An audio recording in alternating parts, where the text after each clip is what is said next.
Hi everyone, me Woltiz. So today I'm here to share with you guys tank build for PVE as Demonologist.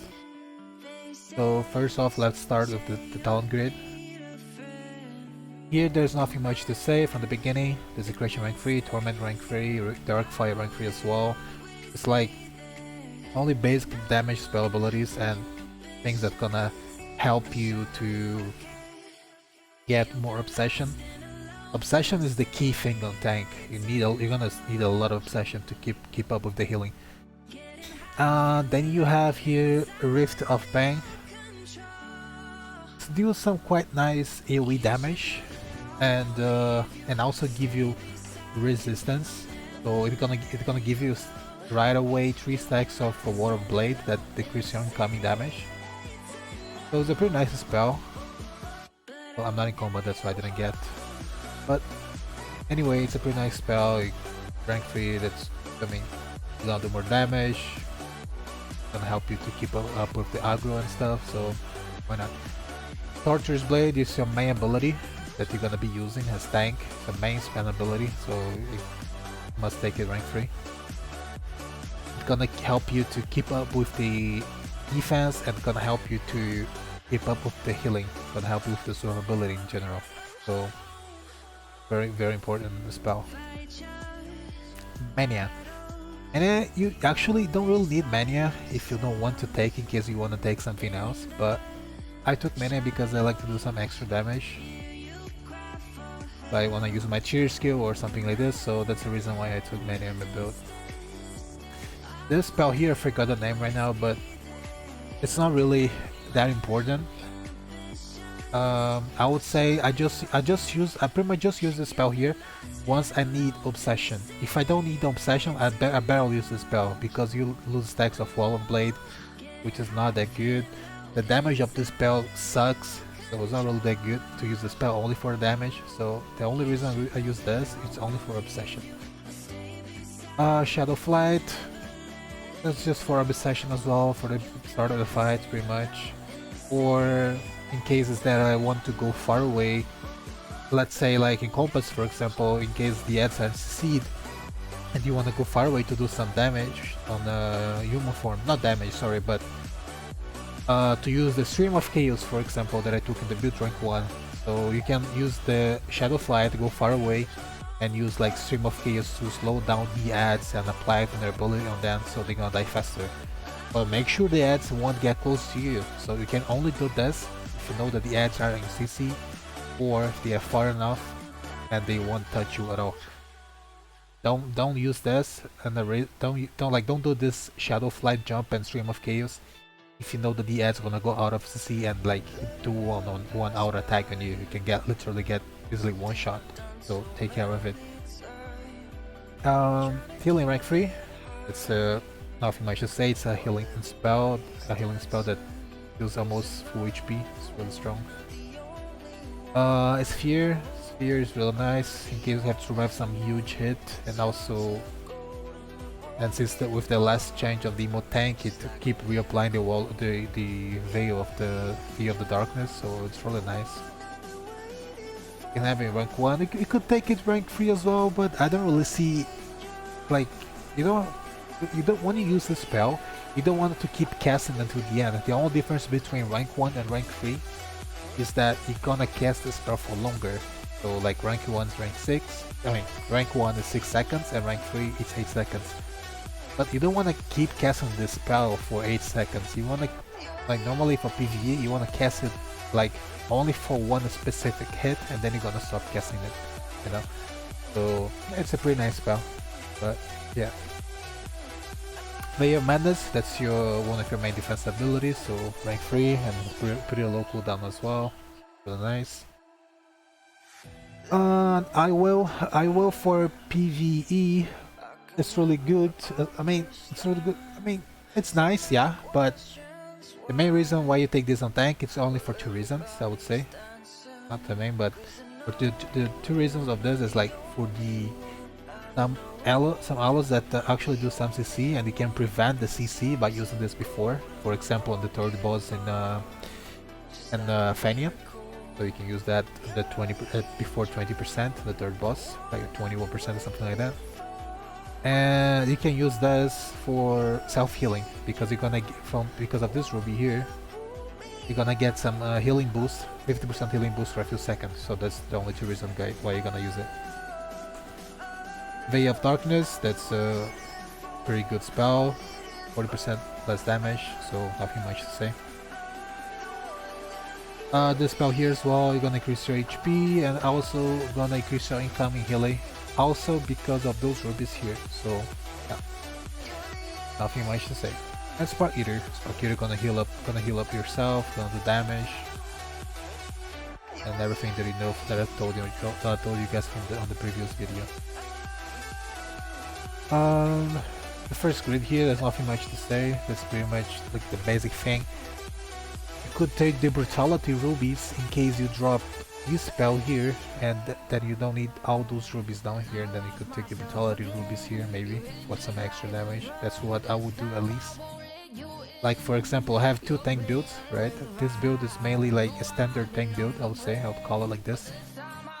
But like for a build that I want to speedrun, something that I want to do more damage, that I want to like be more like, let's say, a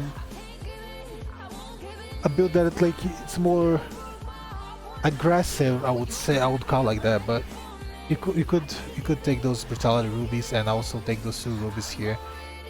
So you could do some extra damage. So yeah, let's go back here.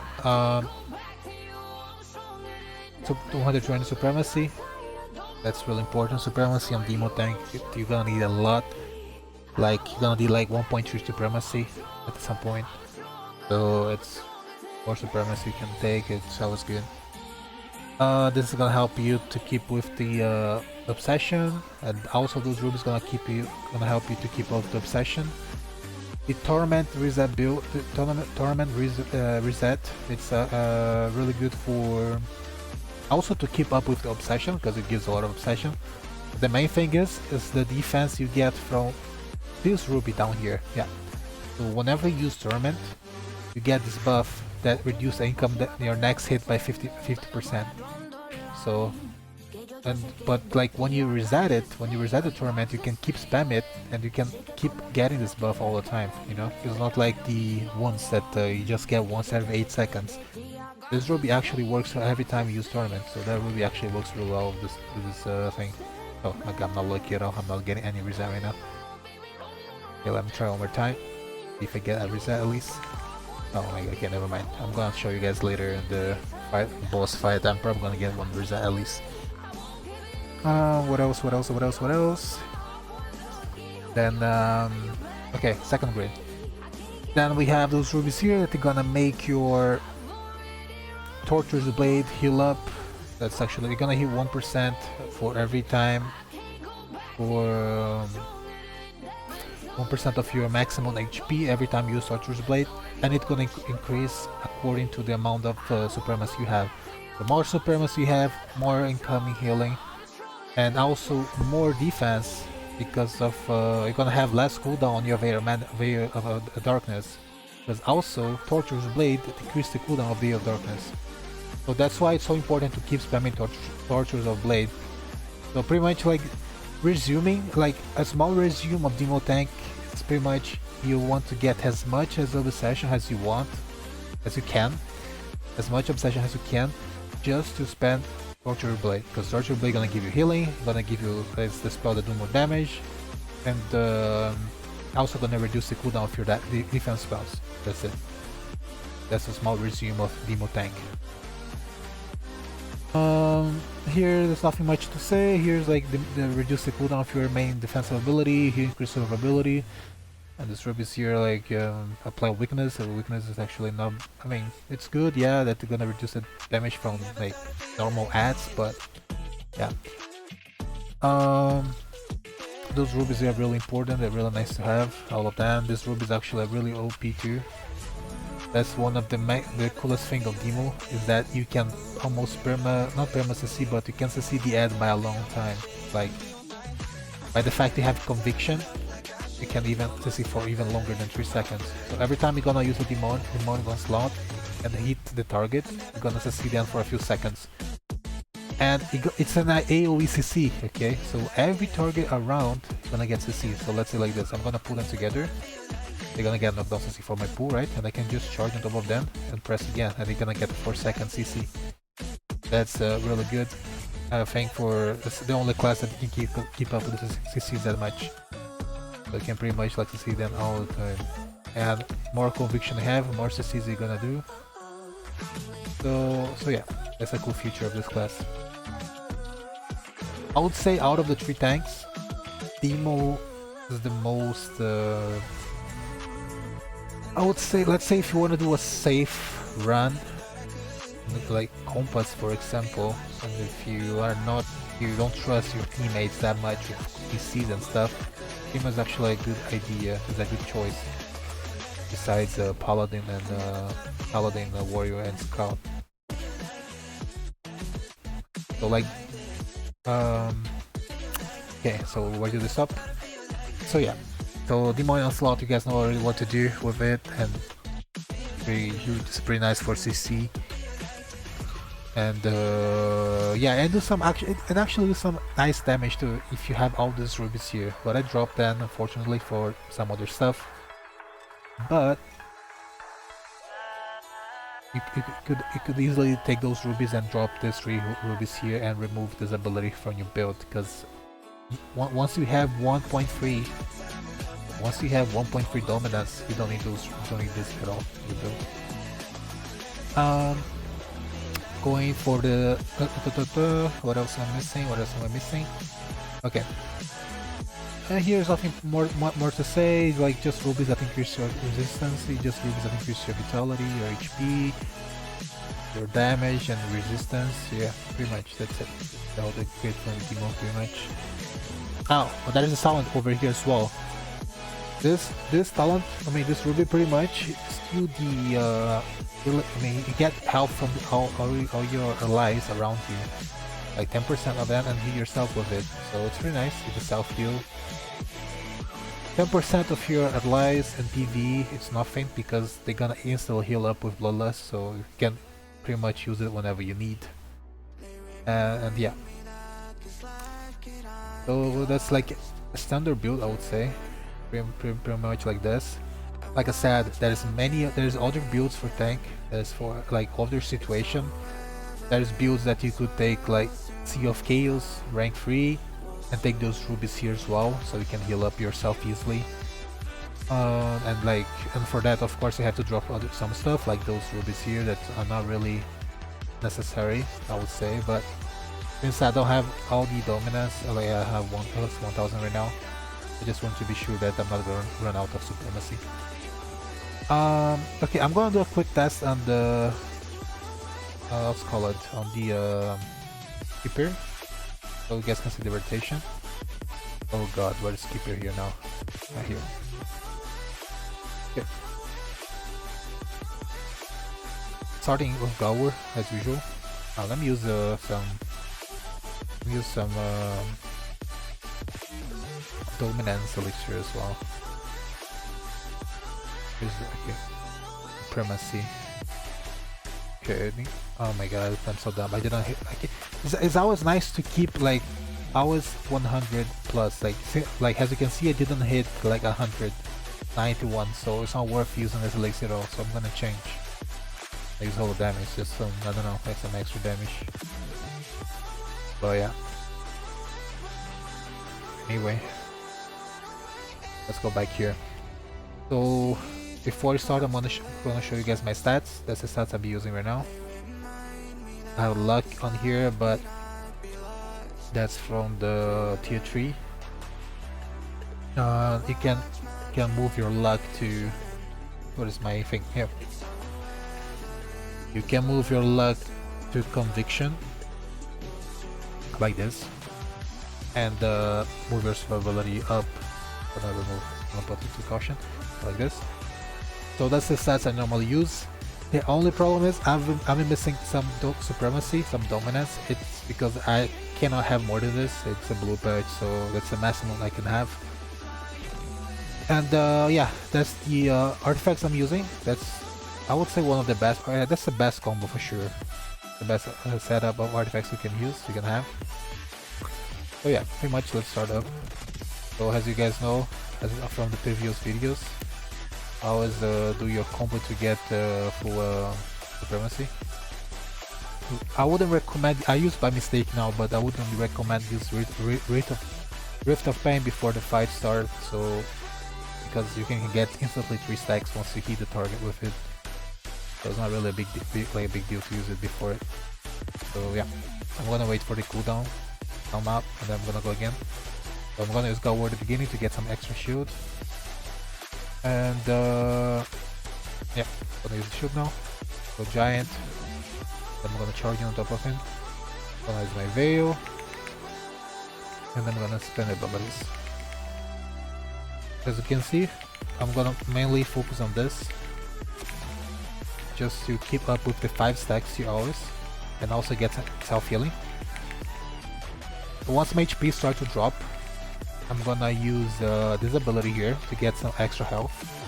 And also, I'm gonna get incoming healing increased. So that's pretty nice. So as you can see, I can pretty much keep this up always. I can always keep it up with the PVE of Darkness because I have enough supremacy to keep it up. Oh, I'm getting lucky. See now, I can I get a lot of stacks to damage reduction. That's really nice. Okay, I'm gonna let my HP drop a little bit. Okay, so you can see how much the healing increased by using this spell. Okay, I'm gonna use now. So as you can see, I have 12 seconds with the buff, which increased the incoming healing by 50%. So this incoming healing also increased the healing from the Torturer's Blade. So more Torturer's Blade you use, easier to get full HP. See, I used the buff and I got full HP just because I got the healing buff. I can also use this for the healing buff. See, I used the I will for that for 12 seconds. And I don't recommend using this at all. As you can see, I don't need to use this shit at all to survive, right? But in case you need some healing buff, you can use that again just to get some healing buff again for 5 seconds, you know. But I wouldn't recommend using that. It's not really worth to use this spell, to be honest. But yeah. So that's it, guys. That's pretty much the rotation. What you're gonna do, you can like kite a bit as well with the ratio ability. You can kite for like a few seconds, and then yeah, gonna be leaving now. But as you can see, it's pretty easy to survive. Like I'm barely using my spell. I'm just using like the normal rotation spells, and it's a pretty easy class to deal with as well.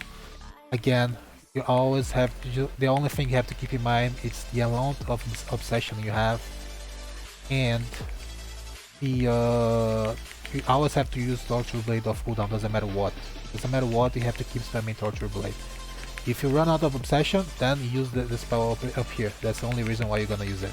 But if you don't run out of it, keep spamming the Torture Blade, and so you're pretty much like gonna be pretty tanky and can easily tank everything without a healer or like any help.